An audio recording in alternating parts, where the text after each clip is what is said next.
Bener ya, akhir-akhir ini tuh berita tuh sangat bikin kita pening. Ya, kita juga seringkali memilih untuk melakukan detox sosial media deh. Udah deh nggak usah buka-buka sosial media deh.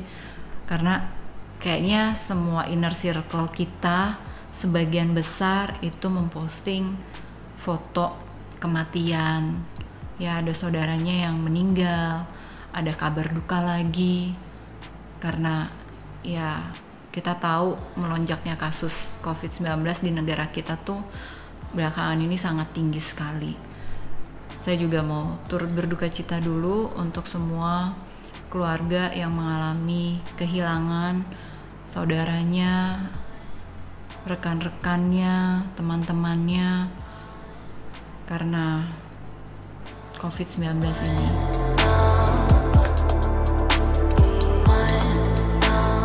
Detox sosial media itu merupakan langkah yang bijak supaya kita tidak terlalu terpapar oleh pemberitaan yang bikin kita jadi was-was, bikin kita jadi panik.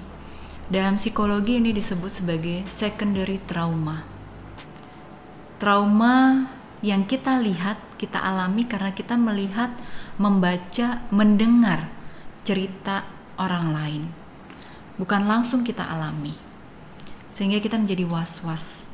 Bisa saja karena itu mengingatkan kita tentang pengalaman kita yang terdahulu, yang serupa, yang mirip, atau bisa juga menjadi suatu pengalaman yang mengancam rasa aman kita pada saat ini. Oke, maka sah-sah saja kalau kita benar-benar selektif saat ini apa yang mau kita buka, apa yang mau kita konsumsi. Ya, kalau kita cuma tetap butuh hiburan 1-2 jam dipecah mungkin setiap 20 menit, setiap 15 menit ya. Atau kita udah deh nonton film aja dulu deh gitu. Kayaknya lebih baik kayak gini deh gitu. Untuk menjaga imunitas kita juga. Sayang soalnya kalau kita terkena secondary trauma itu akan mempengaruhi kualitas imun kita. Ya, tapi kalau kita berfokus sama hal-hal yang masih baik, hal-hal yang positif, masih menebar rasa tertawa gitu, rasa bersyukur, ini akan menjaga imunitas kita. So, dalam psikologi namanya healthy boundaries ketika kita memilih untuk melakukan detox terhadap sosial media, atau kita lagi pilih-pilih nih saat ini, saya mau buka, mau konsumsi yang mana beritanya. Saya mau buka akunnya siapa. Saya masih belum bisa handle emosi saya sendiri nih dengan pemberitaan-pemberitaan yang tentang kedukaan terus isinya. Karena ada satu penelitian ketika kelompok ini dimasukkan ke dalam satu ruangan, ya, ruangan ini isi orang-orang dengan depresi, dan satu lagi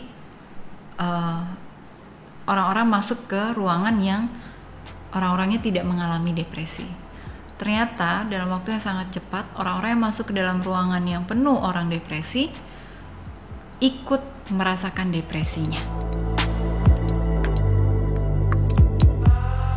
Itu kenapa kita perlu melakukan healthy boundaries, batasan yang sehat untuk diri kita, sebagai salah satu bentuk kita melindungi diri kita, kita sayang dengan diri kita, supaya kita nggak keikut dengan secondary trauma ini, dengan efek buruk, kedukaan yang bisa menular secara mental ke dalam diri kita.